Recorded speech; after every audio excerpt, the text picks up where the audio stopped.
왕의 신하의 아들이 병이 들었는데 거의 죽게 되었습니다. 지금 아주 위급하다는 거예요.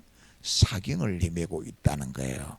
그런데 이 왕의 신하가 예수님에 대한 소문을 듣고 예수님을 찾아와서 이 모든 것을 지금 간청하고 있어요.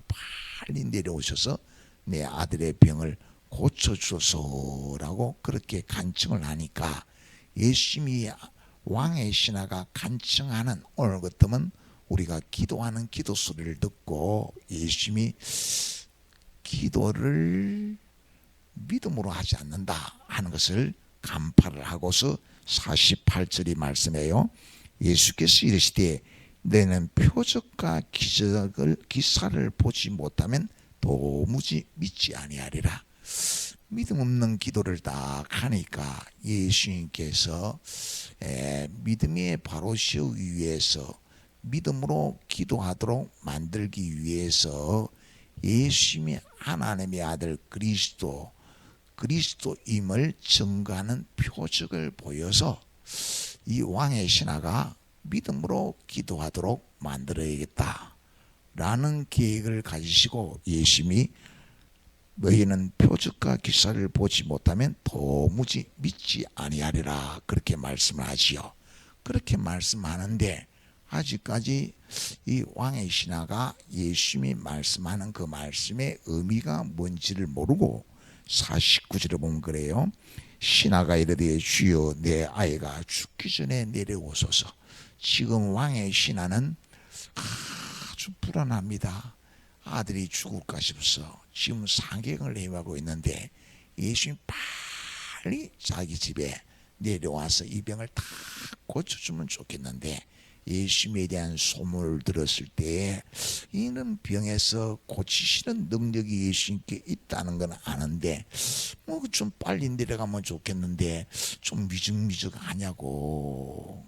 그러니까 지금 빨리 내려오셔서 마치 능력 많으신 예수님이 자기 집에 의사가 왕진하는 것처럼 와서 다 병을 고쳐달라고 간청을 하지요.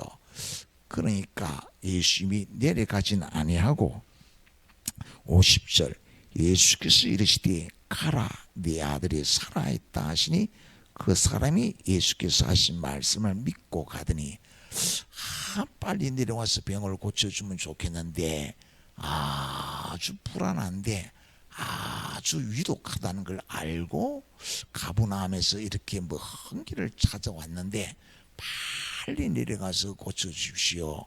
죽기 전에 내려가서 지금 좀 고쳐주십시오 하는데 예수님은 내려가지 아니하고 가라 네 아들이 살아있다 네 아들이 나았다 그렇게 말씀을 해요.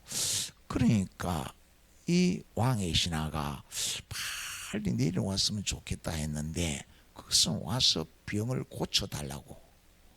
그런데 병이 고쳐졌다 죽지 않고 살아있다 라고 말씀하니까 그 지금 눈으로 확인할 수 있는 현장이 가버나움에 있으니까 살아있다고 예수님이 말씀하는데 이러지도 저러지도 못하고 알겠습니다 하고 내려갔다는 거예요. 곧 예수님은 하나님의 아들 그리스도이심을 말씀을 통하여 다 증거했다는 거예요. 예수님이 그것에 내려가냐 안 내려가냐 예수님은 천지를 창조하신 창조주 하나님 하나님의 아들 하나님이 되신다는 거예요. 그 하나님이 우리를 죄에서 구원하기 위하여 오신 그리스도임을 믿게 하기 위하여 내려가지 않는 거예요. 내려가지 아니하고 우리의 기도를 들으시고 우리의 기도에 응답하신 그 하나님은 하나님의 아들 그리스도구나. 그가 말씀한 대로 병이 나았구나 하는 표적을 보여가지고 예수님을 말씀대로 믿도록 말씀대로 믿고 예수님을 따르도록 지금 만들고 있는 거지요. 여러분 우리들 가운데 여러 일들이 찾아온다는 거예요. 문제가 찾아오고 위기가 찾아오는 거예요. 그러면 의인은 어떻게 사는 겁니까? 의인은 오직 믿음으로 말미암아 살리라.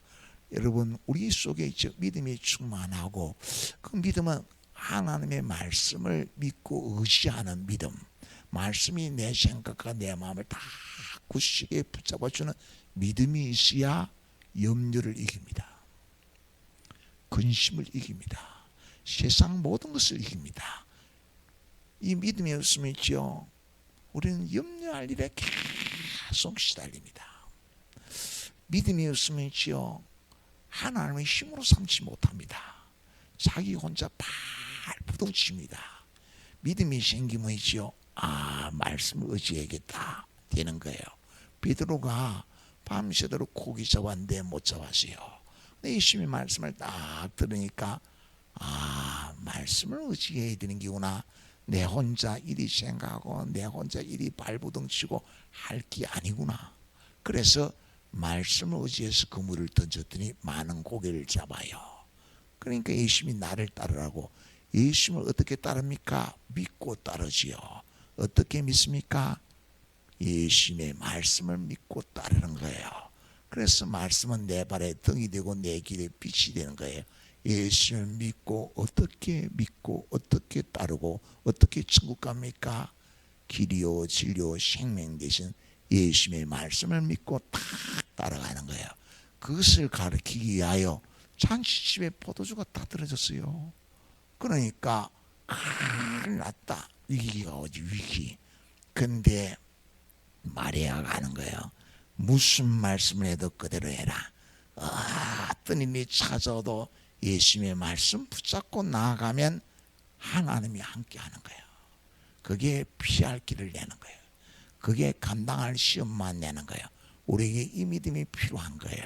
오늘 이후 우리 속에 무슨 일이 찾아와도 하나님이 함께하는 은혜로 이기려면은, 하나님이 함께하는 복을 받아 누리려면은 말씀을 붙잡고 말씀을 의지하는 믿음이 있어야 돼요. 그 일을 위해서 성령께서 오셔서 말씀을 믿고 말씀을 의지하도록, 어떻게 우리 생각 속에서부터 말씀을 믿고 의지하도록 우리의 생각과 마음을 딱 주장해요. 그래 물이 포도주로 딱 변화되고 나니까 제자들은 딱 믿더라. 예수님이 하나님의 아들 그리스도임을 딱 믿더라. 그렇게 성경이 기록하고 있어요. 여러분, 우리 잘 아는 대로 있지요. 요한복음 2장에는 물이 포도주로 변화되는 사건이 있지요. 그 다음에 요한복음 3장에 보면 니고데모가 예수님을 찾아와요. 밤중에. 그래, 물이 포도주로 변했어요. 잔치집에 포도주가 떨어졌었는데 아무나 할 수 있는 일이 아니거든요. 그런데 니고데모는 있죠, 예수님이 하나님의 아들 그리스도라고 믿지를 못했어요. 그래서 딱 찾아오니까 예수님 물과 성령으로 거듭나지 아니하면 하나님 나라에 들어갈 수가 없다는 거예요. 그 성령의 역사하심으로 하나님이 세상을 이처럼 사랑하사 독생자를 주셨는데 그를 믿는 자는 영생을 얻게 하려 함이라. 예수님이 하나님의 아들 그리스도임을 믿게 되어지는 거예요. 성령이 우리 인생 문제 찾아올 때 예수님을 믿게 해요. 예수님 앞에 무릎 꿇게 해요. 예수님을 의지하게 해요. 예수님의 말씀을 붙잡게 하는 거예요. 자, 이 왕의 신하가 자기 아들의 지금 사경을 헤매는데 예수님이 하신 일은 단순히 병을 고쳐주는 게 아니에요. 단순히 그냥 살려주는 게 아니에요. 예수님이 하나님의 아들 그리스도임을 믿게 하기 위해서 거룩한 목적을 가지고 지금 표적을 행하는 거예요.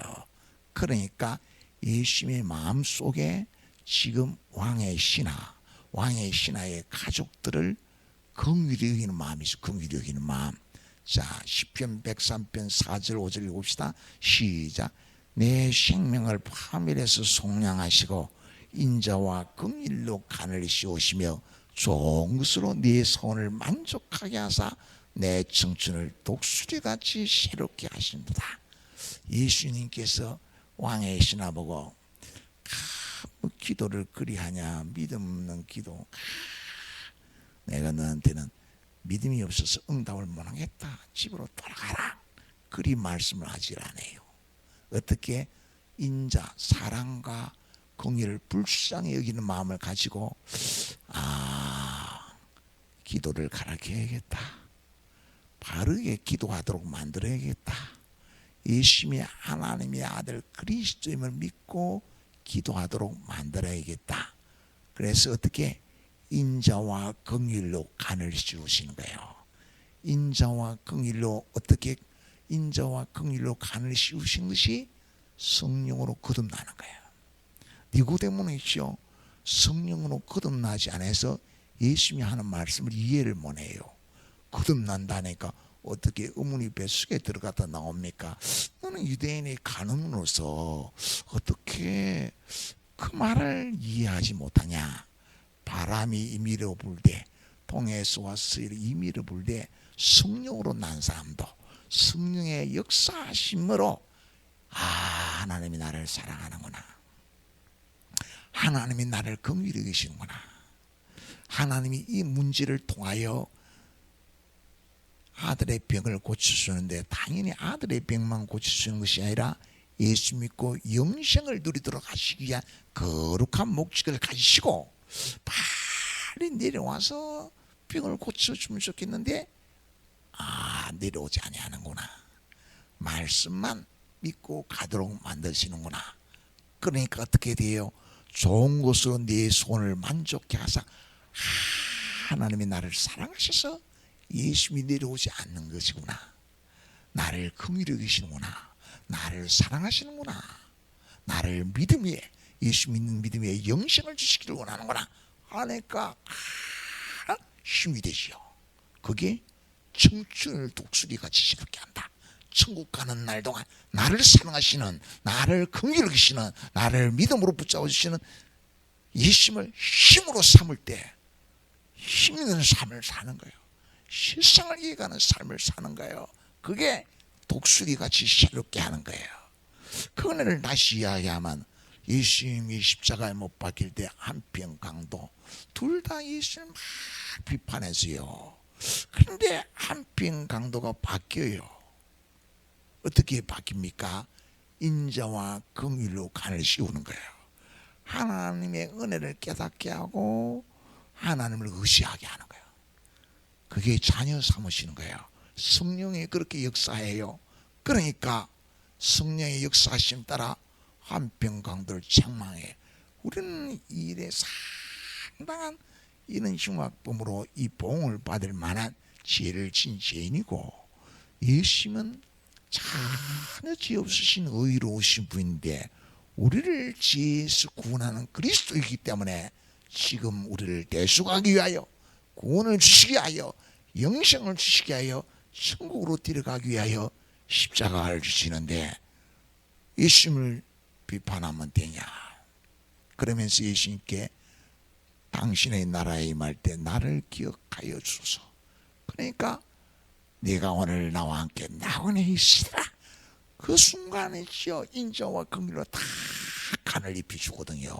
네가 오늘 나와 함께 낙원에 있으리라 하는 그 말을 딱 선포를 들을 때 그 한평강도의 인생은 그 짧은 순간이지만은 독수리같이 새롭게 되는 거예요. 천국을 누리면서 힘을 얻고 인생을 마치고 하나님 나라에 들어가는 거지요. 인자와 긍휼로 우리에게 간을 씌워주는 거예요. 하나님이 우리의 심령을 사랑으로 품어주시고 우리를 긍휼히 여기셔서 있지요. 과거의 것들을 있죠. 따지지도 묻지도 아니하면 다 깨끗하게 하시며 사랑으로 품어주는 거예요. 예수 믿는 믿음에 씌우는 거예요. 하나님의 백성 되게 하는 거예요. 예수 안에 거하게 하는 거예요. 말씀 붙잡고 살게 하는 거예요. 그 복을 우리에게 주시기 위하여 표적을 행하신 예수님, 우리를 예수 믿고 영생을 누리게 하신 예수님을 믿으시기를 축원합니다.